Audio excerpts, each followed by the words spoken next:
Thank you, and hi everybody. Welcome to our session, Student and Faculty Impacts from the Equity and Open Education Faculty Cohort Model. I'm Amy Hofer. I'm the Statewide Open Education Program Director with Open Oregon Educational Resources, and I am joined by my colleagues, Tuba Kayaarasi, Jen Klaudinyi, Chandra Lewis, and Caroline Qureshi. The link to our slides is at tinyurl.com/EOE-impact. Let's go to the next slide, please. Open Oregon Educational Resources promotes textbook affordability for community college and university students and facilitates widespread adoption of open, low-cost, high-quality materials. You can visit the openoregon.org website for more information showcasing what's happening across the state. And we also want to say thank you to the William and Flora Hewlett Foundation for funding that supported the professional development program we're about to tell you about. Let's go to the next slide. And this is our equity statement in progress. It's on our website with a CC BY license, so you're welcome to adopt or adapt. Open Oregon Educational Resources recognizes that our mission, vision, and values are not meaningful unless we account for past inequities. The systemic racism that led to Oregon being founded on stolen land as an all-white state has caused generations of harm. This shapes the experience of Black, Indigenous, and other people of color that live and learn here today. As a statewide program, we must attend to the impact our choices have on Oregon students. Our team provides tools and resources to make diversity, equity, and inclusion primary considerations when faculty engage with open course materials. We also continue to ask questions and learn together. We welcome being held accountable to the ideals in this statement via our contact page. And one more slide for me. We also have a newsletter on Fridays that is all things OER in Oregon, and there's information about that on the Contact Us page. And with that, I'm going to turn it over to Tuba. Jen, it's my turn next, I think, actually. Sorry. No worries. My name is Jen Klaudinyi. I'm a faculty librarian at Portland Community College, and I am the curricular designer of the Equity and Open Ed faculty cohort. So before we tell you about impacts and have a little bit of the inside view of that, I'm going to give you a very brief overview of what the EOE, we call it for short, is and how it came to be. So here we have a photo of my beautiful students from Portland Community College Southeast Campus. The EOE started as a professional development for PCC instructors. And Portland Community College is a large multi-campus institution. And so this professional development from the beginning, we developed this at PCC, I think it's been about 3 or 4 years. It was already developed with sort of a dispersed and broad participant base in mind. At PCC, we'd already had by this time some good traction with the messaging about how open resources can save students money. And our instructors heard that message that money can be a barrier to student access and student learning related to course materials. But we wanted to help instructors move just beyond cost savings, probably like many of you, when we were talking about open resources and open practices. But we wanted to kind of move beyond that thought that you could trade a whitewashed, from the white point of view, homogeneous perspective commercial textbook to a free version of a homogeneous, whitewashed, limited point of view textbook, into a space where we were talking more about how open copyright licenses, open practices can really help make course materials more culturally responsive, more universally designed, and more student-centered. So it started out at PCC, and then through some advocacy and promotion and some great listening from my wonderful colleague, Amy, we were able to expand it to offer it at the state level in the state of Oregon with support from the William and Flora Hewlett Foundation. So next slide. Okay, and so though we have made lots of important updates and improvements to the professional development structure, the core of it has remained the same since the beginning. We have 2 parts. For part 1, we see that as the learning component, the learning part. It's a 4-week part 1, and we have a topic that we ask participants to engage with each week. So week 1 is OER and copyright basics. Week 2, culturally responsive teaching. Week 3, universal design, and week 4 is open pedagogy. We have a Canvas shell, an openly licensed Canvas shell that has asynchronous content on each of these 4 topics that we ask all of our participants to review and engage with, videos and readings and blogs and so on. And then we take all participants for the EOE and place them into small groups, small discussion groups of about 4 to 6 participants. Each of these mini groups has to meet synchronously, but virtually once each week, and they respond to discussion prompts that we provide to them, which are designed in order to try to get folks to apply the ideas from the asynchronous content that we've asked them to consider each week. Right, catch up on where we are. Review the content, have a synchronous discussion in a mini group, and then and respond to those discussion prompts. Participants from part 1 have the option then to go on and participate in part 2, which gives them a chance to implement some of the concepts that they've learned in a supported environment. So we ask folks to revise a unit of their course materials, and we define a unit as 2 weeks worth of course materials using some of the concepts that they've studied and considered from part 1. So we really think that it's important in an equity issue to provide all of our participants with a stipend for participating.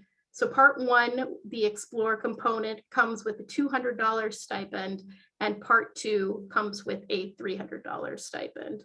So far at the state level, we've run 5 of these faculty cohorts, and we usually have between 50 and 60 participants per cohort. So that's about 154 faculty participants that have been impacted so far at the state level. We had 3 additional cohorts, smaller cohorts, just for PCC. And as I mentioned earlier, the Canvas shell with all of the content is openly licensed and available for adoption and adaption at your institution or context. And with that, I'd like to hand it over to my fantastic colleague, Tuba. Thank you, Jen. Hi, everyone. I'm Tuba Kayaarasi, part-time geography faculty at Portland Community College.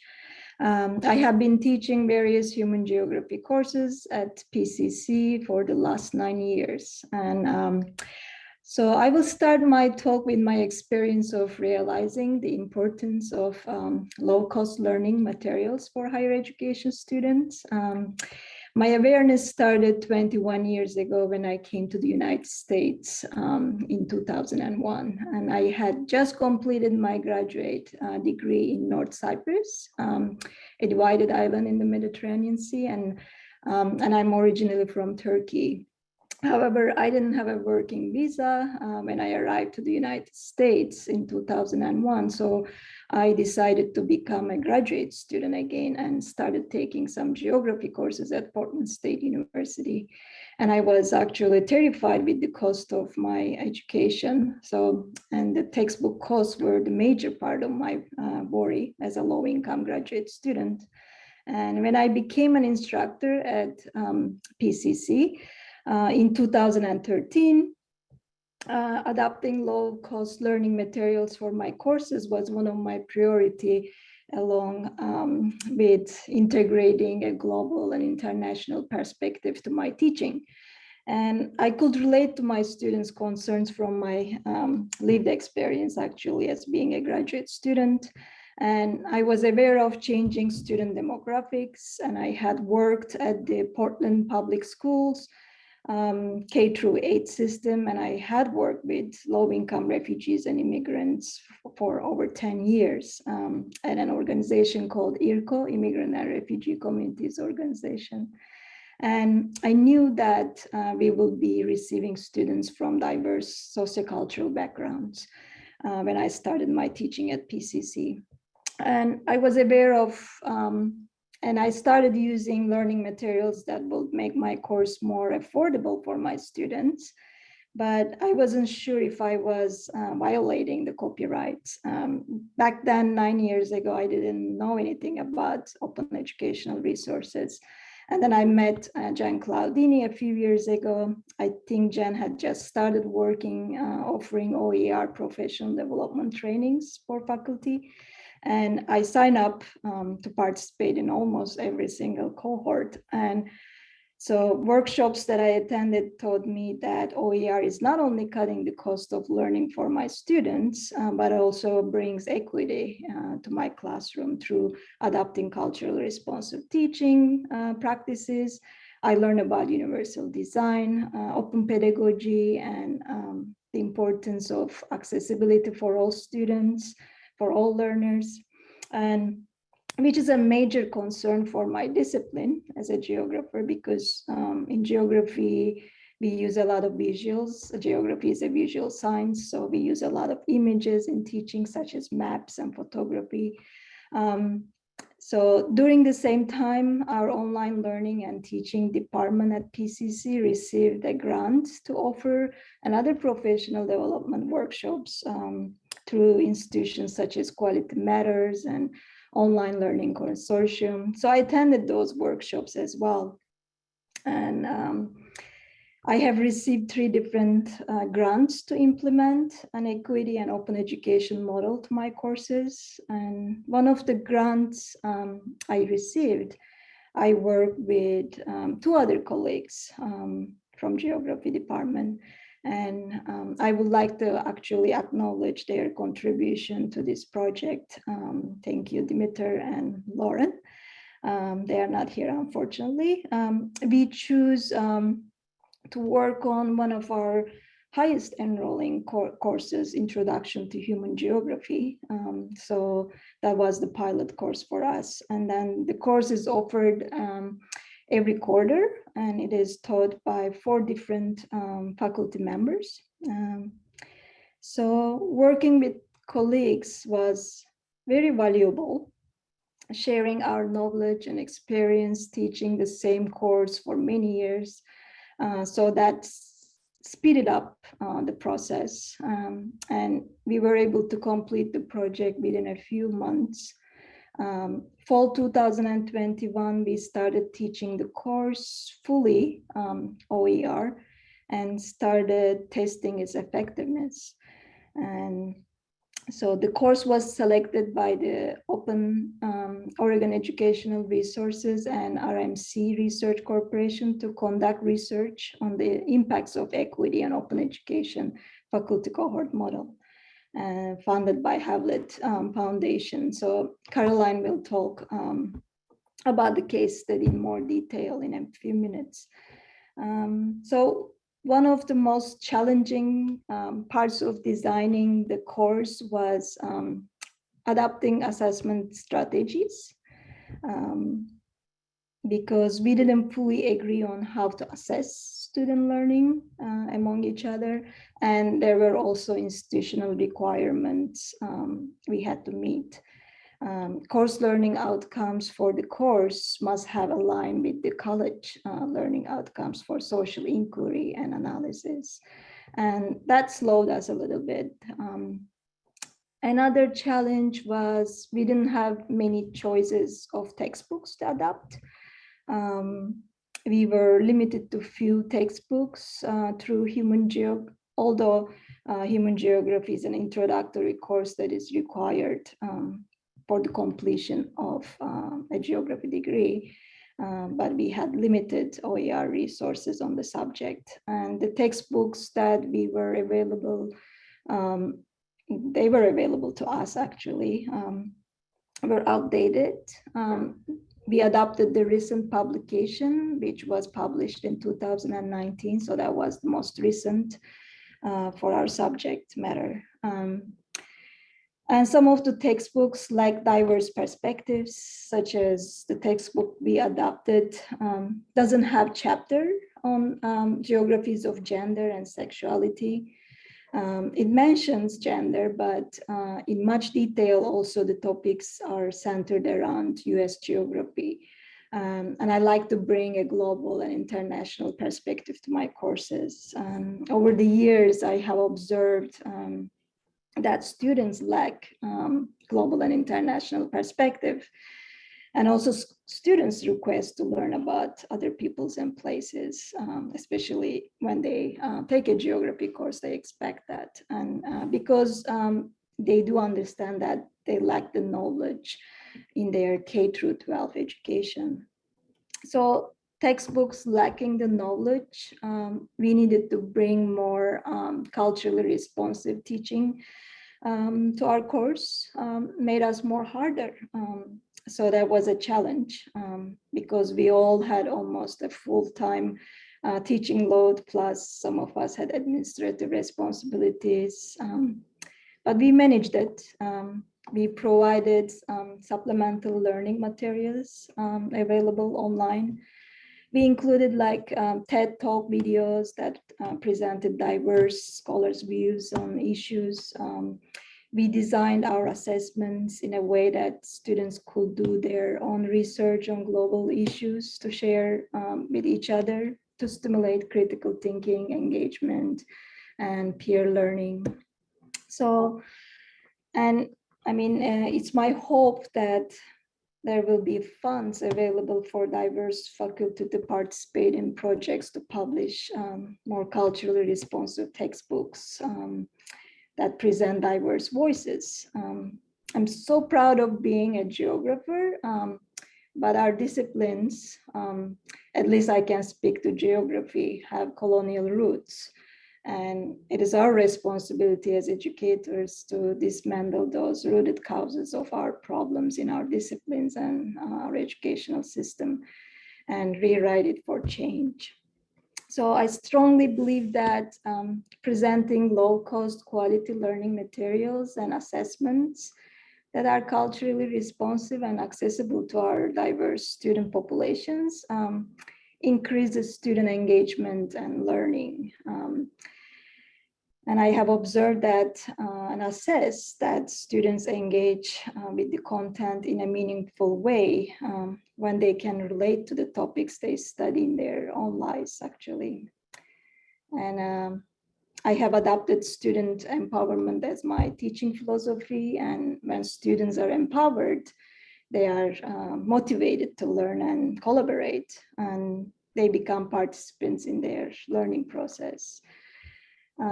What can be more rewarding than to be the owner of your own learning?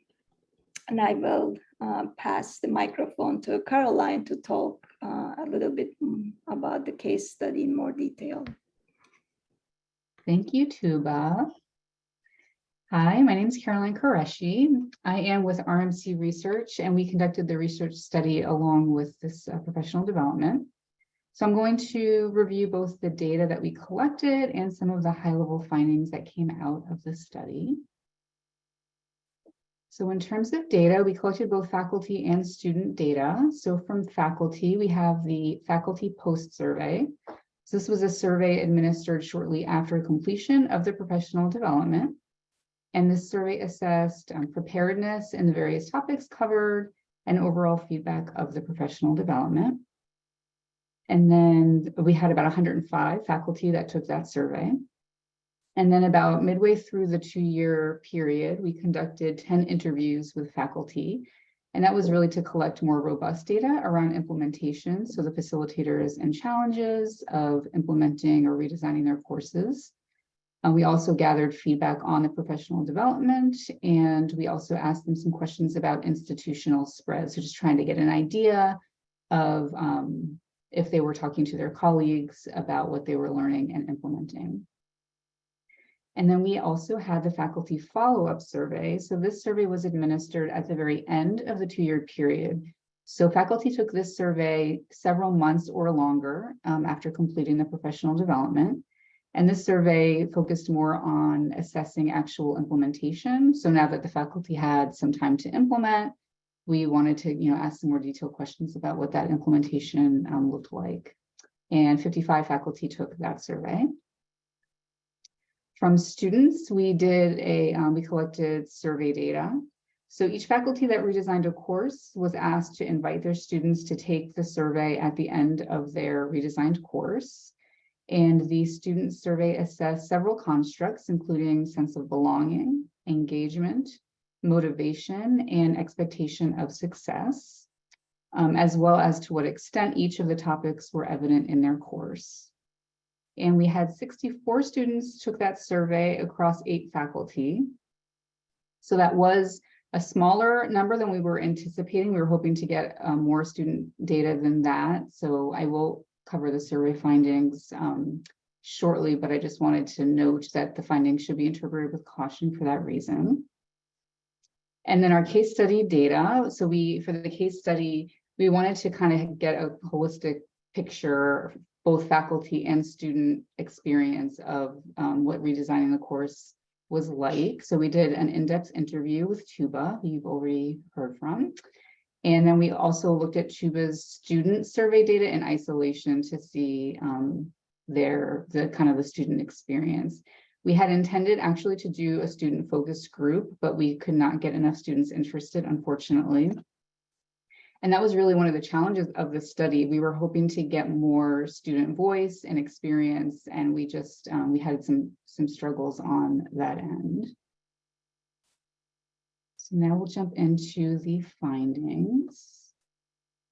So faculty findings. So shortly after participating in the professional development, so that's that first survey that we administered, respondents reported increases in both understanding of and preparedness to incorporate culturally responsive teaching, copyright basics, universal design principles, open educational resources, and open pedagogy. So this was like a retrospective survey where we asked them on this post survey, we asked them what their understanding preparedness was before they completed the PD, and then what it was currently as they were taking the survey. And then in terms of respondents' culturally responsive teaching identity, we did see a shift towards identifying as allies and minoritized voices and away from brand new from before they took the professional development to after.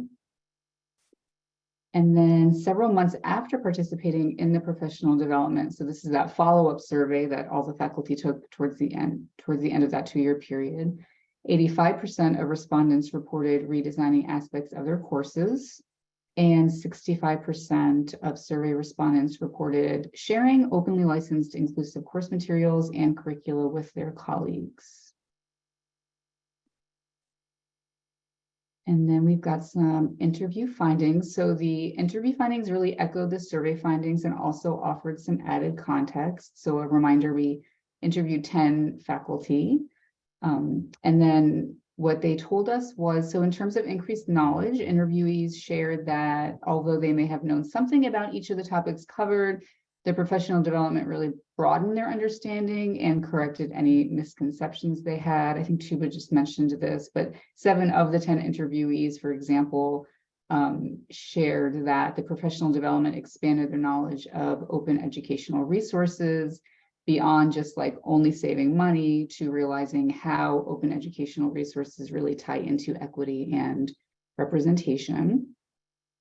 Faculty also noted how integral the structure of the professional development was in terms of both knowledge increase and implementation.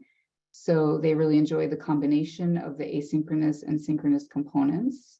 And they also noted the positive dynamics of their group led to valuing the group work more than expected. Now, this again was the 10 interviewees. So we know that the group dynamics do tend to change from group to group, and that's something to keep in mind. And then for student survey findings, so we had several positive findings. The survey respondents reported high sense of belonging, engagement, motivation, and expectancy for course success. Nearly all survey respondents reported being assigned open resource materials for their course and that they were able to access those materials by the first day of class. More than half of survey respondents reported that the materials for the course represented diversity across 12 different categories. And then we did see some evidence of limited implementation in open pedagogy. So the majority of survey respondents reported not participating in the selection or editing of course materials.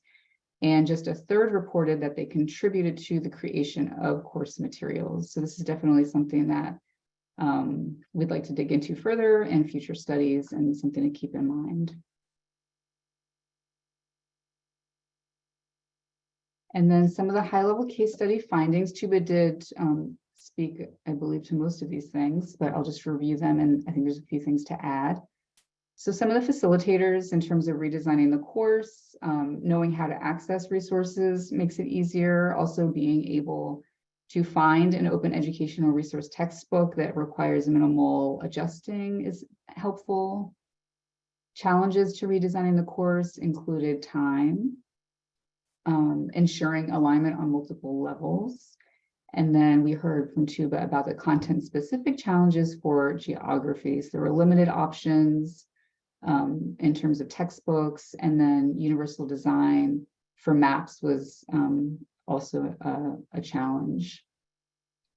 For student experience, Tuba reported that students were more engaged due to shorter textbooks, materials, and discussion topics that were chosen as a group, and implementing a variety of teaching styles. And with that, I believe I'm passing it back to Amy. Thanks, Caroline. So we're going to talk a little bit about next steps here. Let's go to the next slide. So in terms of building on what we've started here in Oregon, one of our main objectives with the Hewlett grant that we received was to run a pilot and be able to leverage that to show that we should have ongoing sustainable funding for this professional development.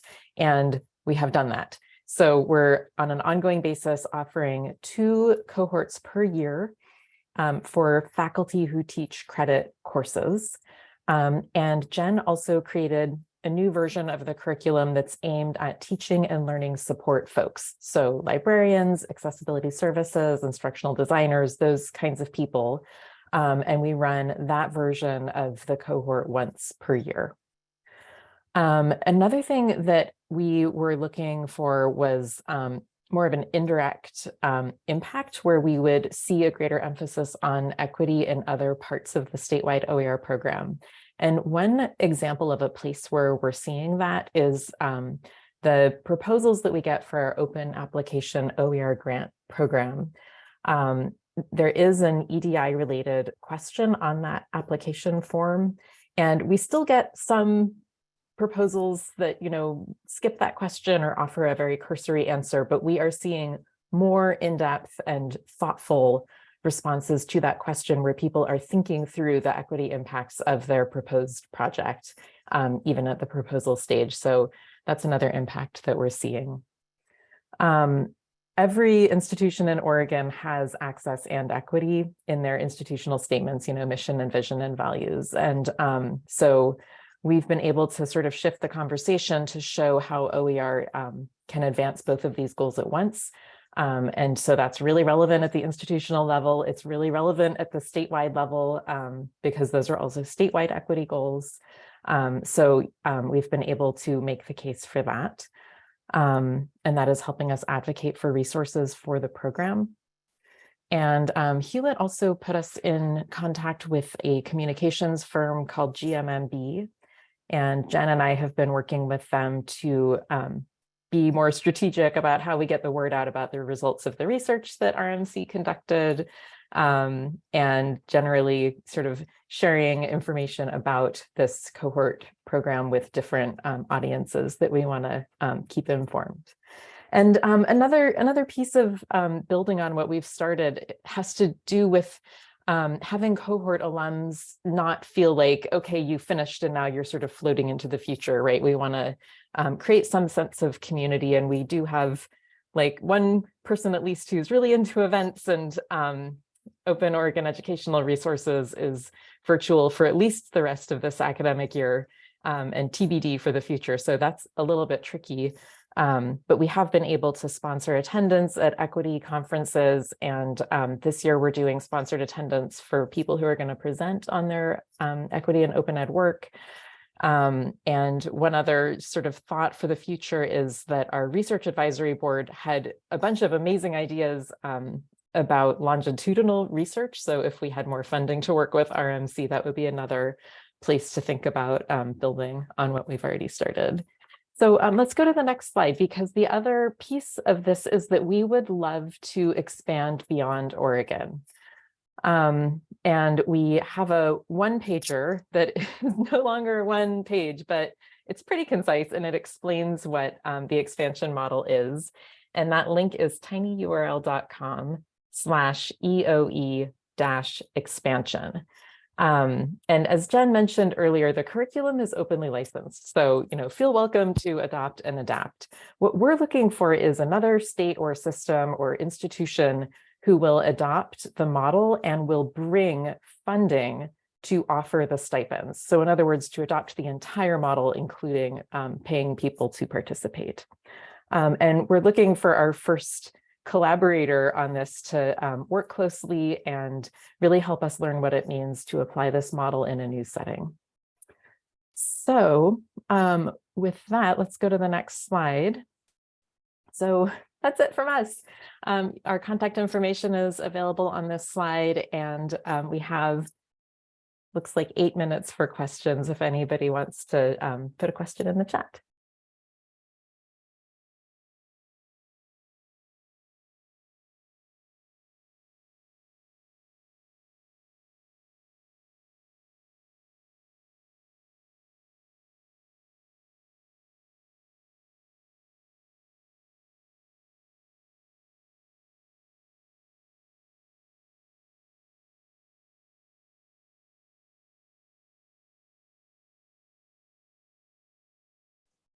It must be just the end of the day and everybody's brains are.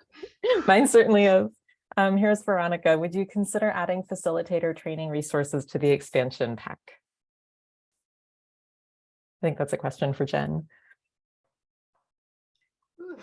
I feel like we've already I think part of what Veronica is asking is for us to be able to talk a little bit about the facilitator role in the equity and open ed cohort. In addition to getting participants, right, faculty participants, we also have been trying to build our bench of experts in the state. And so we have one forum facilitator for each of those 4 weeks during that part 1. So OER, copyright basics, culturally responsive teaching, universal design and open pedagogy. We recruit somebody from around the state to help facilitate the forum. And for the expansion model, we are offering help with training any facilitators that folks want to recruit and engage, right? And so the question about whether we want to add it to the pack here, like certainly we have the materials. I'm not sure if we want to add it to our already growing one pager, which is more meant to like hook folks. But if we did hook folks, we certainly have information about facilitator training. How's that, Veronica? More? Yeah, thank you. Good prod. And Veronica's saying that the facilitator rotation is, I think what you're saying is that's actually part of the model and that we should put that in to prompt other people to do that. I think you're right. Thanks.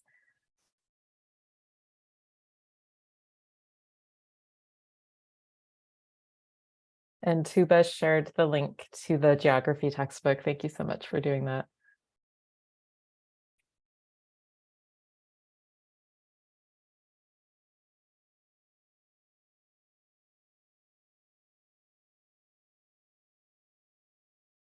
We have 5 more minutes if people want to ask another question.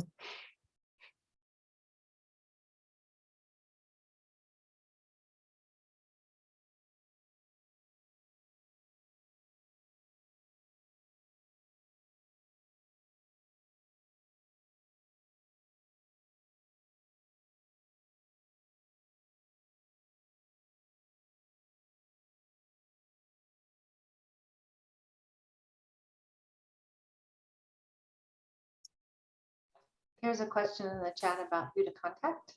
I'll put my email address in the chat. Thanks.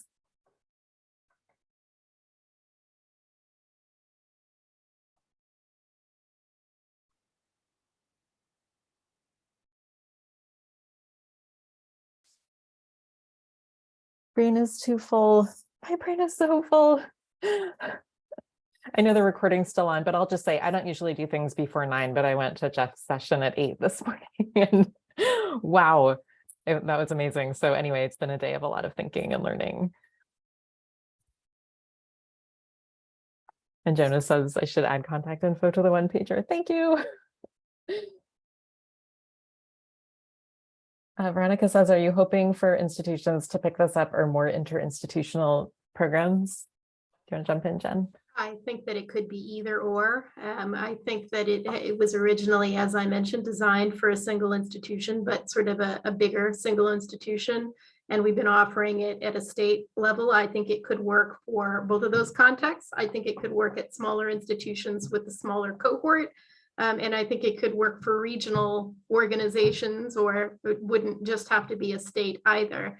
I think the things that would make it successful is if you have avenues to promote it to interested faculty, and if you're able to have a team of folks, right, like a handful of folks, including 4 facilitators and 1 or 2 folks to make it run. That's about what I would say. What do you think, Amy? I agree.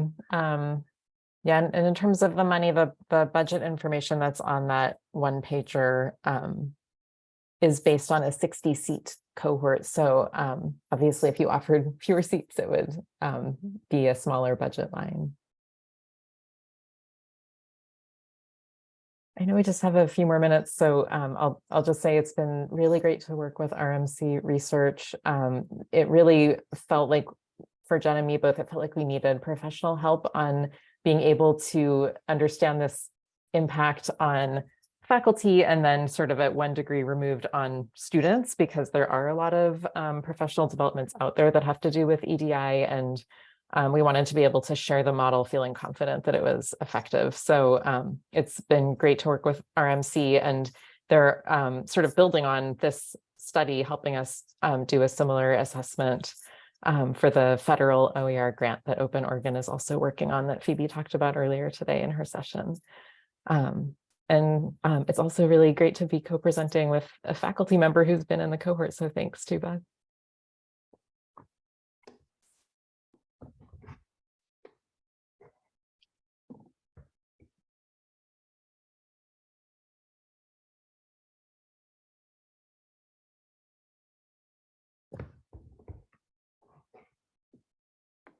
And we've got a plug in the chat for the work that the California Community College System is doing in this area, which is also excellent. We've been following along. Very good neighbors to have.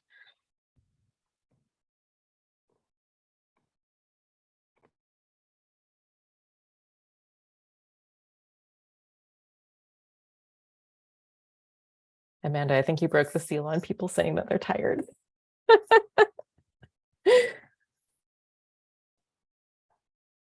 Well, I think we should say thank you very much for coming. We're very happy to share about this in the context of our expansion model, but also if you just have questions at a later time or are wondering, please feel free to reach out and contact us. We're happy to share the work, and we know we're in good company here, so thanks.